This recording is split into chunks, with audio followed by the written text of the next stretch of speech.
Assalamualaikum warahmatullahi wabarakatuh.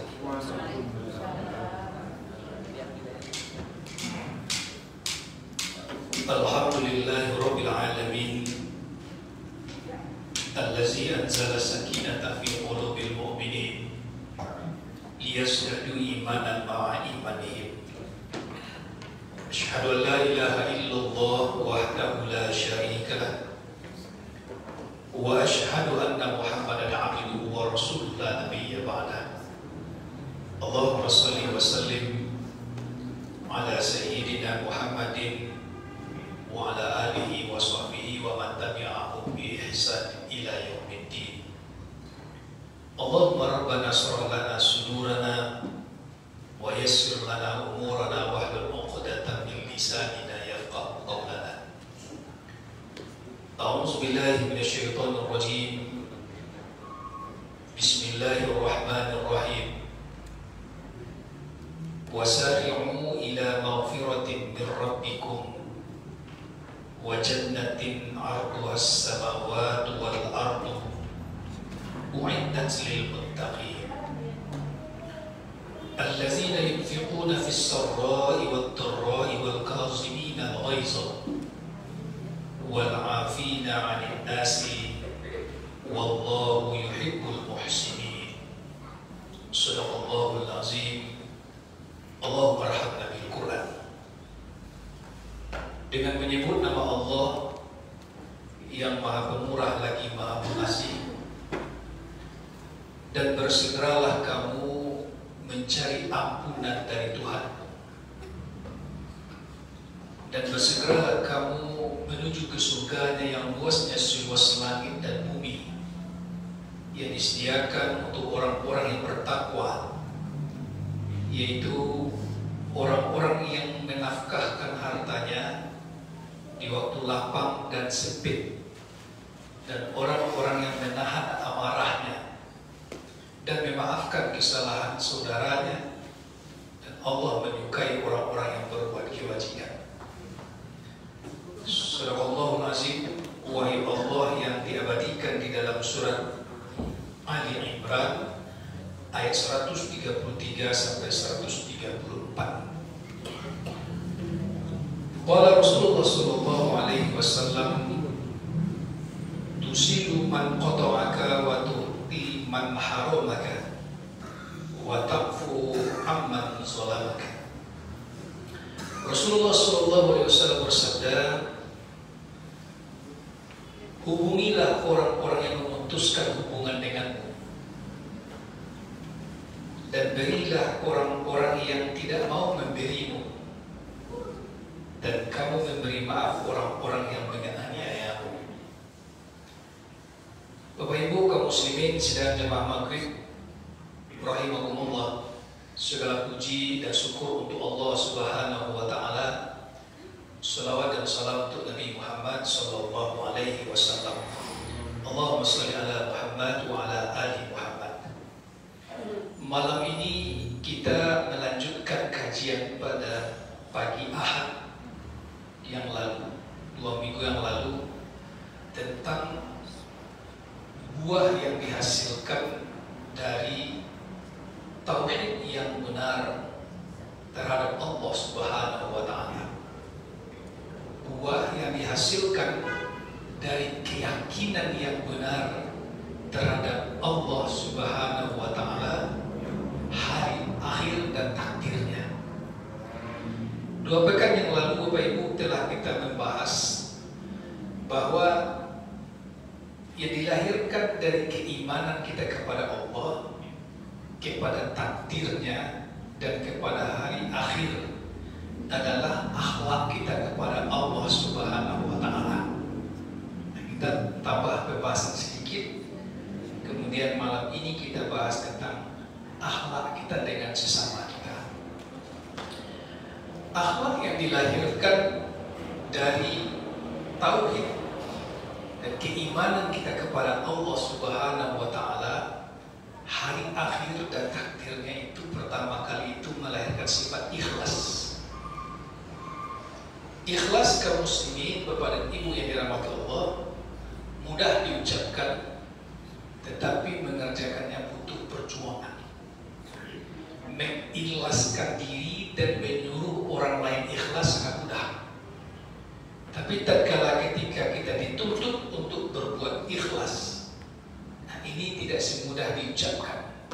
Karena itu ikhlas lahir bukan begitu saja. Ia lahir dari keimanan kita kepada Allah, keimanan kita kepada takdirnya, dan keimanan kita kepada hari akhir, ditambah dengan keimanan yang tiga lagi. Nah, Ibu dan Bapak yang dirahmati Allah, orang-orang yang ikhlas itu dia meyakini bahwa apa yang diberikan oleh Allah kepadanya itu adalah wujud dari kasih sayang Allah baginya. Dan dia meyakini bahwa kemampuan ia memahami sebuah keputusan dari Allah untuk dirinya itu terbatas. Wallahu ya'lamu wa antum la ta'lamun. Allah mengetahui dan kamu tidak mengetahui. Yang sebelumnya Allah ingatkan, wa asa an takrahu syai'an wa huwa khairul lakum, wa asa an tuhibbu syai'an wa huwa syarrul lakum. Karena boleh jadi sesuatu yang kamu ingkari karena kamu tidak menyukainya, boleh jadi itu baik bagimu. Sebaliknya sesuatu yang kamu anggap senang sekarang ini, lalu kamu lupa akan Allah dan hari akhir, boleh jadi itu menjadi buruk bagimu di kemudian hari. Itulah yang melahirkan sifat ikhlas. Sehingga orang-orang yang beriman, Bapak Ibu yang dirahmati Allah, ketika sesuatu terjadi padanya, dia pulangkan semuanya kepada Allah Subhanahu wa Ta'ala.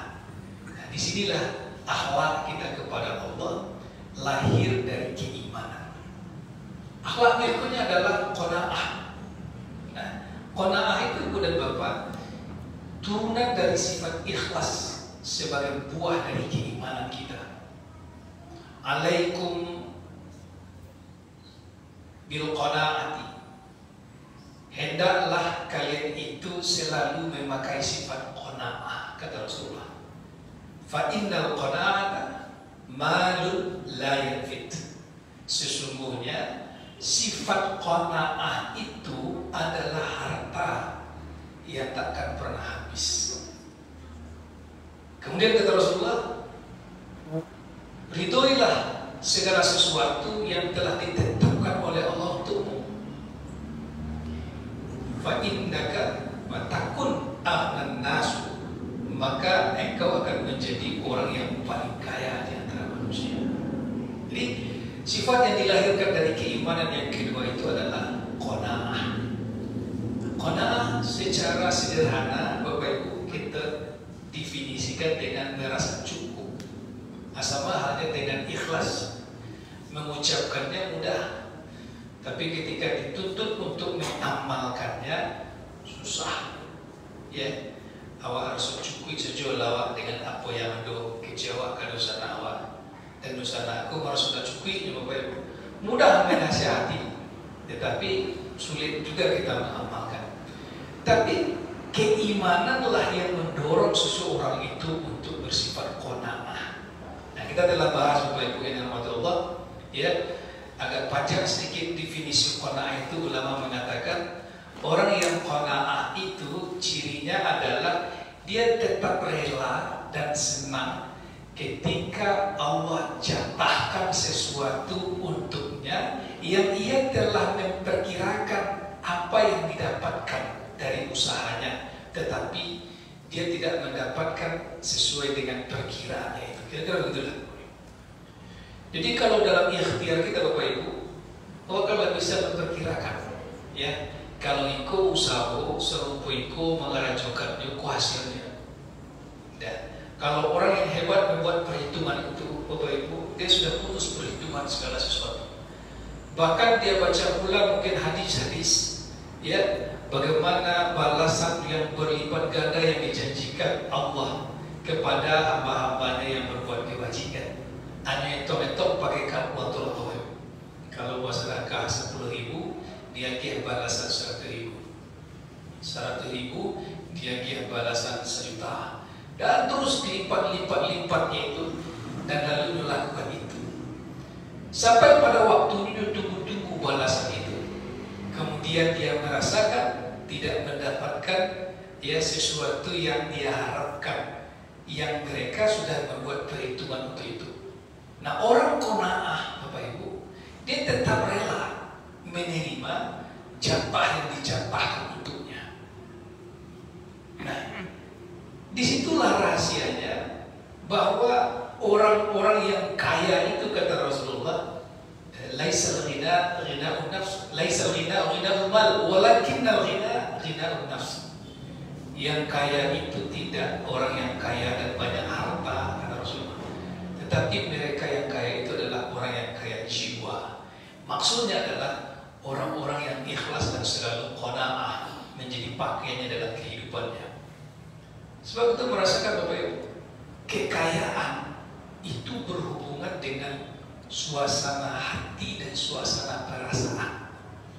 Kekayaan itu tidak ada hubungannya dengan harta.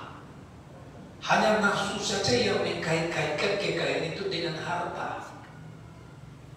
Justru kita melihat, Bapak Ibu, betapa banyak orang yang punya harta tetapi dia mengaku miskin. Karena apa? Karena yang membuat kaya itu bukan harta. Inilah makna walakinnal ghina ghina'un nafs. Kaya jiwa itu ada pada diri seseorang sifat ikhlas, qanaah, dan ridho. Kita pernah mengumpamakan, Bapak Ibu, yang dalam hati Allah, orang yang menerima dengan selalu berbaik sangka kepada Allah, dia akan kaya.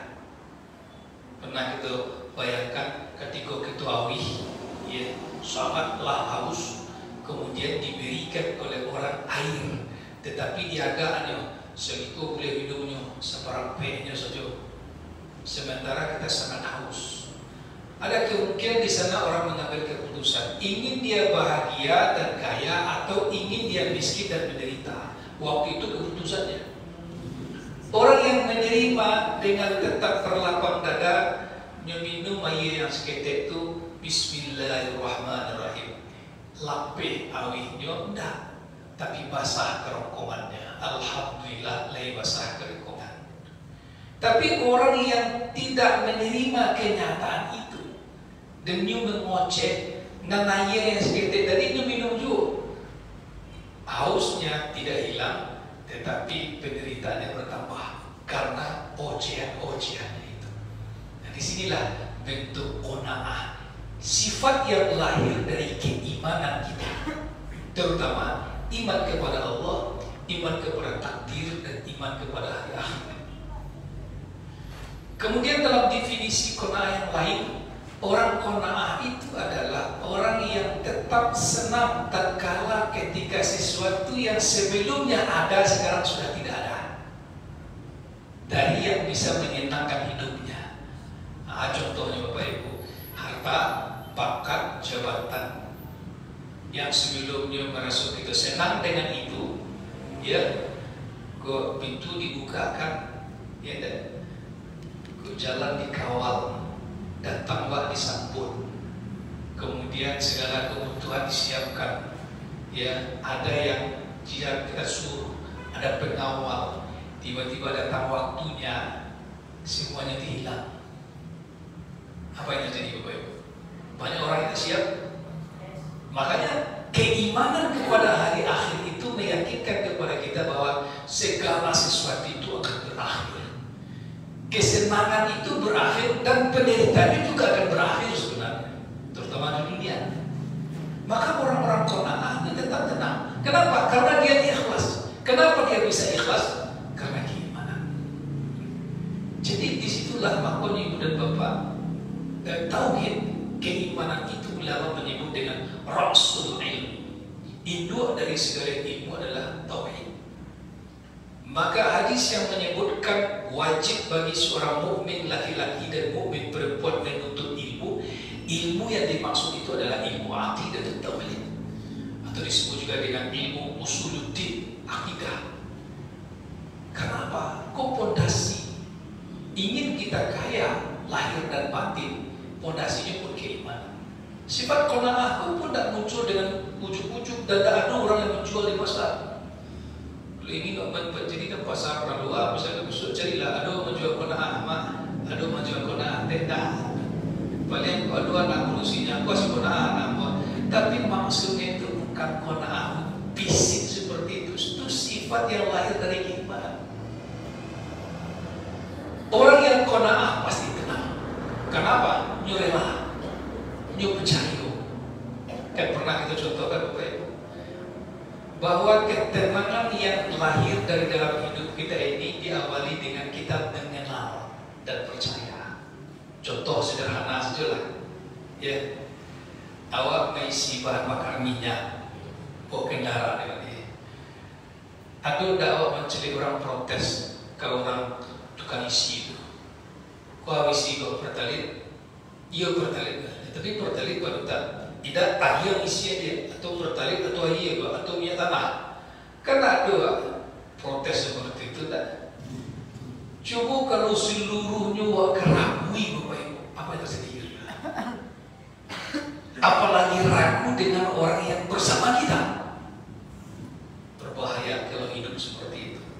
Jadi qanaah menghasilkan ketenangan dalam hidup, dan ketenangan itu diawali dengan kepercayaan dan mengenal.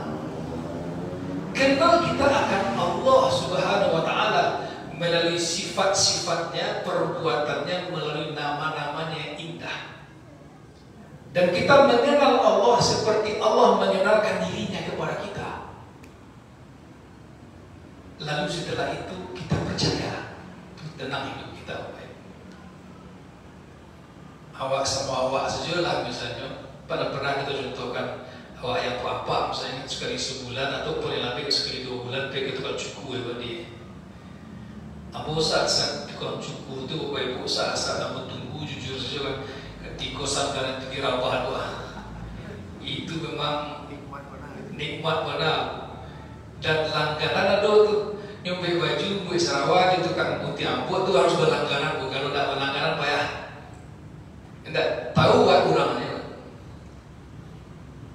Pernah nggak Pak lari sandal ke belakang tuh dia ambil pisau dah Pak. Dikit tak liwatnya sama suara. Tidak. Ada orang dan capek waktu itu. Tar-tar ada capek. Kalau aku tak capek, walaupun tajam, buat kampung tiap buat di Ramadan 2 wir, nomor dawir. Tajam, yang pengkota, tak ada. Yang tahu mana bukan sasa boleh di sana kursi belakang, lalu start lalu jalan, lalu boleh. Bikunya jago selesai. Seperti itu segar boleh. Tenang bisa terkalop. Okatu mutian abu, okatu nyumparasin. Jabu jambang sadul tinggi tali, aku dekano bisa tanam. Wah kenal je tukang guntiang kan. Cielai mak percaya gitu. Aku yakin duoku lah yang menyebabkan awak tanam ketika dipaci benda tajam dan tak ada keraguan sedikit pun.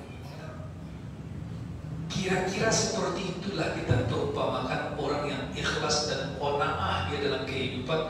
Kenal dia akan Allah yang menciptakannya dan dia percaya. Maka waktu itulah kekayaan.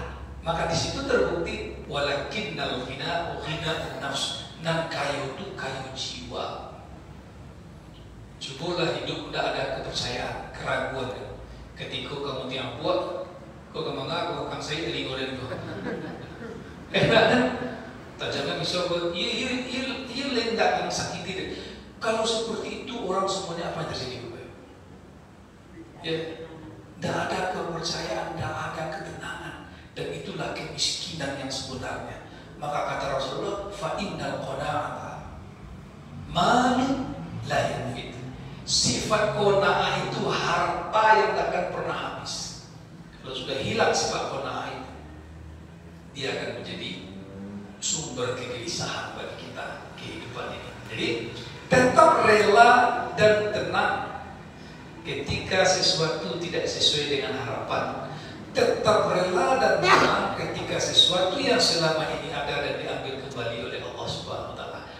Mengicipnya, kok murahnya Bu? Jadi ibu tanya dulu kamu, Ustaz Bali dan saya seperti itu, sama menuju ke daerah itu. Makanya ada pengajian, ada ibadah untuk menguatkan itu. Orang yang qanaah itu selalu berbaik sangka. Meskipun akal dan ilmunya belum sampai atas keputusan Allah, tapi karena berbaik sangka Allah berikan ketenangan. Ingat contoh apa Ibu? Nawa cucu awak di rumah, ya. Aku malam tadi itu mau perhatikan mana anak mau beli GT 2 tahun 2 bulan boleh. Lasak. Nah, ini lah ada pisau dan yang ambil Ibu. Dia lagi simpan Ibu pisau gunting aku tadi tapi kini yang ambil serokan ke. Masih karpet ke kan. Cari ada ibunya pagi itu lah tu ni ambil lo lain serok-serok lo dake di hidungnya ada di kampung tu. Sudah tu aku suruh abangnya abang ajarin kepada adik tu jangan dekat-dekat nanti dia pas nak patuh. Dah ya ibu-ibunya leh dia ambil ibu itu. Oh tak langsung kaja ibunya tampak pinggang ibu deh pandai melawan dia. Kan seperti itu kan? Si ibunya kau cari, tak boleh pukul itu kan? Itu dia menangis. Lalu keluar kata-kata, lah pandainya menyebutnya langsung baut bukan pandai jahat dan sebagainya. Kira-kira anak-anak ini jadi ibu itu, dia merasa senang mainan itu. Tapi menurut ibunya, lalu sampai akalnya menggunakan mainan itu. Lalu diambil di ibu. Diganti yang lainnya tidak mau. Pada waktu itu dia menangis. Dia menderita dalam arti secara emosional. Dan dia merasa jauh dengan ibunya. Nah di saat-saat seperti itulah kondisi kita, jiwa kita pun seperti itu. Ujian demi ujian yang diberikan oleh Allah kepada kita dalam kehidupan kan melalui 3 hal saja. Pernah kita bahas, la tublawunna fi amwalikum wa anfusikum. Kamu pasti diuji melalui hartamu dan dirimu sendiri. Dan kamu pasti akan diuji melalui perkataan orang-orang yang mempersekutukan Allah dan orang-orang yang diberi kitab sebelum kamu dengan perkataan yang menyakiti hati. Faitasbihu fa inna zalika min azmil umur. Dan kalau kamu bersabar, itulah urusan yang paling utama kamu dahulukan. Jadi kemanapun kita pergi, ujian itu yang 3 saja. Kalau tidak diuji dengan harta, makna yang lebih luas harta itu segala sesuatu yang menyenangkan kita lebih. Anak itu juga harta kita, yang nampak pangkat jabatan seluruhnya nama harta. Dan kita diuji dengan itu. Dan diuji dengan nafsu kita, diri kita. Dan diuji dengan orang lain melalui perkataan. Orang-orang yang ikhlas dan qanaah sebagai buah dari sifat yang diberikan oleh Allah karena keimanan itu, dia akan menjalani itu dengan tenang. Apa sebab? Nyolah tahu itu pasti ujian. Sebuah anak sekolah yang dirahmati Allah. Kalau lagi gambaran soal, ini istilahnya kisi-kisi. Kan dia tenang menghadapi ujian. Tetapi orang-orang yang lari dari ujian itu yang lebih parah lagi. Kenapa? Allah mengangkat derajat hambanya itu memang melalui ujian-ujian itu. Dan setelah melalui ujian, baru Allah putuskan siapa di antara hamba-hambanya itu yang ditinggikan derajatnya. Kalau Nabi Ibrahim disebut dengan diuji bi kalimatillah, dengan kalimat Allah. Seluruh Nabi diuji dan seluruh Rasul diuji. Dan orang-orang yang mengikuti jalannya para Nabi dan Rasul juga diuji. Maka qanaah itu ya muncul dari selalu kita menjaga baik sangka kepada Allah. Ya Allah, mungkin aku nak menerima kini ya Allah, tapi ada rahasia di balik itu. Aku yakin ya Allah dengan janjimu boleh jadi sesuatu yang tidak kamu senangi itu baik bagimu, dan boleh jadi sesuatu yang kamu senangi itu akhirnya menjadi buruk bagimu. Dan itu kadang ujung-ujung datang. kecuali dengan latihan. Maka siapapunlah orangnya yang banyak menghadapi latihan dalam ujian, begitu sampai ujian yang sebenarnya itu dia lulus betul. Maka ujian kehidupan ini adalah sebuah kemestian. Tidak bisa lari dari ujian selama kita di dunia. Liyabluwakum ayyukum ahsanu amala. Karena Allah akan menguji siapa di antara kita yang paling baik amalannya. Dalam tafsir juga disebut ahsanu amalaku adalah di antaranya maknanya adalah ikhlas dan qanaah dan ridho dengan ujian itu. Man 'amila shalihan min zakarin aw unsa wa huwa mu'minun falanuhyiyannahu hayatan thayyibatan. Hayatan thayyibatan, kehidupan yang baik artinya. Siapa yang beramal soleh, laki-laki atau perempuan, landasan amal solehnya itu keimanan, dia dihidupkan dalam kehidupan yang baik. Hayatan thayyibatan ini maknanya juga adalah qanaah. Jadi orang yang diberikan oleh Allah kehidupan yang baik itu diberikan oleh Allah sifat yang bernama qanaah. Nah, kalaulah qanaah, tenang. Tapi kalau penuh dengan keraguan, hidup akan menderita. Ya, coba bayangkan awak kalau ragu ke pilot dan membawa kapal tabang apa ya? Tidak jadi wali kapal tabang. Ya, aku ingin bertemu pilot dulu nih, wawancarain agamanya. Kalau di Islam ini semuanya benar. Ya, tidak akan naik kapal tabang lagi kan? Tapi karena kita mempercayainya, tiba saja tabang itu lalu langsung tidak ada keraguan pun. Nah, itulah perumpamaan kepada manusia, makhluk Allah saja kita masih percaya, apalagi kepada Allah Subhanahu wa Ta'ala. Kemudian sifat yang ketiga, ridho dan tawakal. Dengan pernah kita bahas, itu masih berhubungan dengan hablum minallah. Warda ma qasamallahu laka, kata Rasulullah. Ridholah kamu dengan apa yang diputuskan Allah untukmu. Takun agnan nasu, kamu akan menjadi manusia paling kaya. Jadi qanaah dengan ridho beriringan. Dia lahir dari ikhlas, keikhlasan itu dari keimanan. Kemudian yang keempat itu adalah tawakal. Nah, tawakal banyak kisah di dalam Al-Quran yang menjelaskan tentang tawakal. Masih ingat gitu kira-kira? Mana dulu kita lakukan? Bertawakal dulu baru ikhtiar, atau berikhtiar dulu baru bertawakal setelah itu? Mana dulu kerja dulu? Ikhtiar dulu. Memang selama itu ikhtiar dulu. Ternyata setelah inu-inuan patuhilah latih wah. Kecil anak-anak ini sok-sokan dan kan. Padahal kita butuh bantuan dalam berikhtiar kan, kan? Tadi dari rumah pergi ke musola, harapan awak selamat sampai musola kan? Apa yang kita baca? Bismillahirrahmanirrahim. Allah la haula wala quwata illa billah. Lalu kita melangkah berikhtiar kan? Ayaman dulu tuh, tawakal dulu atau ikhtiar dulu? Tapi dari ikhtiar. Nah, dia tidak ubah jawaban itu. Banyak orang ikhtiar dulu, sudah tuh panik latih lah terlangkang suuk kidra latih kate ke bawah kaki nak bertamu jual dicari. Mulai kubana nasib. Sudah tuh baru menyerah deh. Tuhan tolonglah aku. Dari awal tadi Nabi minta tolong. Ada tawakal kalau pasrah menyerah kan, tapi tak masuk. Padahal diajarkan oleh agama bertawakal dan ikhtiar, dan terakhir tutup dengan tawakal. Ikhtiar itu di tengah alam tuh, sanang perjalanan waktu. Minum air, makan, kan tak langsung kanyang pada itu. Ikhtiar waktu. Kalau pula ada makanan di tengah-tengah awak, ikhtiar waktu. Menyuap kan? Iya kan? Ayat kita baca Bismillahirrahmanirrahim. Itu tawakal. Ada orang yang meniatnya berikhtiar makan supaya kanyang perut.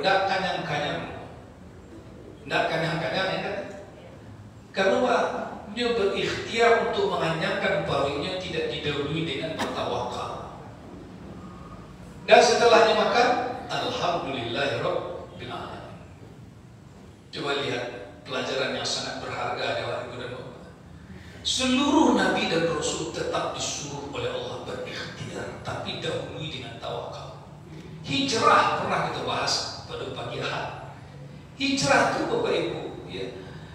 Abu Bakar, Sayyidina Abu Bakar, lalamu mengajak Nabi untuk hijrah. Pindah sejauh dari sekolah Imam, pindah sejauh sekolah Rasulullah. Jawaban Rasulullah, belum ada lagi perintah bayar Abu Bakar. Belum ada perintah lagi kecil Rasulullah. Ya. Ketika datang perintah, itu kan makna di situ Nabi tetap bertawakal. Datang perintah siap untuk pergi hijrah, langsung perintah itu datang dan langsung Nabi datang ke rumah Abu Bakar dan mengatakan, siap-siap wahai Abu Bakar, malam beko tinggalkan kota Mekah, wah hijrah. Cari siapa yang akan menunjukkan kita jalan, tentukan orang yang akan menghapus jejak kita, dan tentukan juga di mana kita akan beristirahat di malam hari. Sebab tujuan hijrah kita adalah ke Yasrib, dan tidak datang kita sampai malam tidak seperti perjalanan Isra Mi'raj itu. Karena ikhtiar, mengapa tidak perintah hijrah itu didahului saja dengan peristiwa Isra Mi'raj? Sementara tiba di Madinah, kan bisa. Tetapi perintah itu diperintahkan oleh Nabi dan Nabi disuruh untuk berikhtiar. Jadi hijrah tak seketika datang. Ada yang menuju jalan awak malam berhenti masuk ke Gua Sur. Nanti di situ gitu berapa saat dan besoknya diantarkan nasi oleh putrinya Abu Bakar. Kemudian Abdullah melihat kondisi bin Abu Bakar melihat kondisi kota Mekah. Siang menuju jalan dan dulu waktunya berjalan. Ikhtiar dah, ikhtiar dah. Ketika di dalam gua siang capek Abu Bakar atau Nabi? Abu Bakar. Aja nak kata Nabi itu Abu Bakar, la tahzan, innallaha ma'ana. Itu tawakal. Tapi ingat tak? Jangan kamu cemas, Allah bersama kita. Waktu perang Badar, siapa yang menenangkan dan siapa yang ditenangkan? Perang Badar, doa Nabi yang terkenal, ya Allah, kalau Engkau habiskan dan kalahkan kaum muslimin kini, ya Allah. Tak ada orang penyembah Engkau nanti, ya Allah. Siapa yang baca doa? Nabi atau Abu Bakar? Nabi. Datang Abu Bakar sampai jatuh sorban Nabi, tenanglah ya Rasulullah, Allah menolong kita. Di Gua Sur, siapa comeh? Abu Bakar. Siapa yang menenangkan? Rasulullah. Nah, sebenarnya Nabi tidak cameh, tetapi kok ada hubungannya dengan ikhtiar dan tawakal. Nabi merasa tenang di Gua Sur karena beliau telah melakukan ikhtiar semampu dan sehabis kemampuan manusia. Tidak ada jalan lain. Tenanglah. Tapi sewaktu di perang Badar, Nabi merasa belum semuanya berikhtiar dengan sungguh-sungguh. Karena masih ada juga tinggal di Madinah, masih ada juga berdebat dan sebagainya. Nabi itu berdoa bukan karena kecemasan mencemaskan diri beliau, karena kaum muslimin yang baru 300 orang pada waktu itu adun kasadonya sungguh-sungguh berikhtiar. Itu makanya Nabi berdoa. Tapi kalau sudah di Gua Sur, sudah di puncaknya ikhtiar, makanya Nabi mengatakan selesai, jangan lagi cemas wahai Abu Bakar, Allah pasti menolong. Dalam kehidupan kita seperti itu. Pertolongan diberikan kepada Nabi Ibrahim alaihissalam, dan itu diceritakan oleh Allah kepada Nabi Muhammad SAW ketika lah habis sehabis-habisnya ikhtiar dilakukan oleh Nabi Ibrahim alaihissalam. Sebenarnya ujian kepada para Nabi dan Rasul itu Allah lah tahu untuk kualitas keimanan, tapi itu harus dilalui untuk pelajaran. Bila pertolongan Allah datang kepada Nabi Ibrahim, ada dua riwayat yang populer. Ketika Nabi Ibrahim lah dipegangnya alat untuk akan menyembelih anaknya, kecil Ismail, ayah tutup mataku wahai ayah, lah ditutup, ikhtiar kau. Datang seekor kibas, akulah yang disembelih, aku diutus untuk mengganti Ismail anakku ini. Allah harapkan menyembelih manusia. Itu riwayat yang populer. Tapi ada satu riwayat lain ibu dan bapak dan tak populer, tapi untuk perbandingan saja. Nabi Ibrahim alaihissalam itu mengetahui bahwa yang disembelih itu adalah seekor kibas setelah beliau mendengar perkataan anak beliau, ya abatif al-matumar, kerajulah sampai riwayat ya perintah Allah kau, ayo kau tunggu lewat ya kerjakanlah, insyaallah kau sabar menghadapinya. Barulah Nabi Ibrahim melihat anaknya itu dengan mata tertutup berada di sampingnya, sementara beliau telah merasakan darah mengalir di tangannya, dan ternyata itu adalah darah seekor kibas. Jadi pertolongan Allah kepada orang-orang tawakal, kalau istilah anak-anak muda kini, di saat injury time, di saat detik-detik lah berlepas diri kalau turunkan pertolongan. Maka ulama mendefinisikan bertawakal itu menyerahkan diri kepada Allah dengan membuang segala tempat bergantung kita selain daripada Allah di hati kita. Buang ya. Contoh yang paling sederhana dalam Al-Quran, tapi tidak banyak orang merenungkan peristiwa itu. Nabi Musa alaihissalam, kamanya lari membawa kaumnya, kata Pilawi, kalau ya, ada kapal menunggu tengkiar situ? Dah ada. Nampak di Firaun coba tentara ini lari? Nampak. Galak Firaun macam itu, bodoh tu Musa, dipacik kudo kan. Di tengah jalan mencari tentara Firaun itu ada seorang tokoh provokator Bani Israel namanya Samiri. Dalam tafsir dibaca Bapak Ibu, si Samiri, kalau dia Samiri itu kebetulan sama satu ya. Samiri itulah yang menyesatkan kaumnya ketika Nabi Musa mencikut wahyu ke Bukit Tursina untuk menyembah Nabi.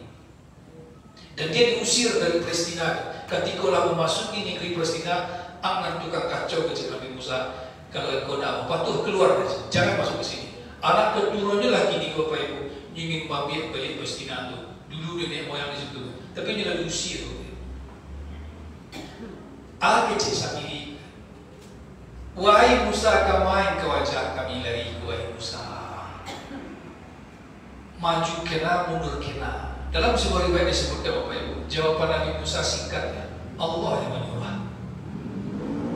Pasti Allah tolong.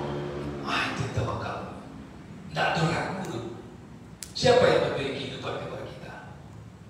Siapa yang memberikan anak untuk kita? Siapa yang memberikan harta kita? Allah. Pasti Allah ada maunya di sana untuk kebaikan kita. Ketika lah sampai tapi lagi apa yang terjadi? Langsung terbelah lautan. Atau ikhtiar. Ikhtiar Fatrim yang sokalbah. Ada dua makna, tapi aku tidak tafsir orang suruh Bapak Ibu. Tapi iktibar ayat Bapak Ibu. Kan kita bersama iktibar. Iktibar yang pertama, wahai Musa, tidak ada kau tergantung kepada tukik oleh Musa. Sepanjang jalan tukik Nabi Musa itu kan hampir disambah di kaumnya. Sejak dari istana kan, dipacik dicari sejauh mana dipacik di Musa tu. Jadi ular ladang tu, yang makannya ular-ular tu masih tu, atau malopek tu kita boleh takut boleh di Musa. Dan kaum yang menyaksikan itu sepanjang jalan tukik Musa tu saja yang menjadi. Jadi orang-orang yang beriman tidak melihat benda, tidak mengkeramatkan benda. Ketukik hampir tongkat itu yang disembah.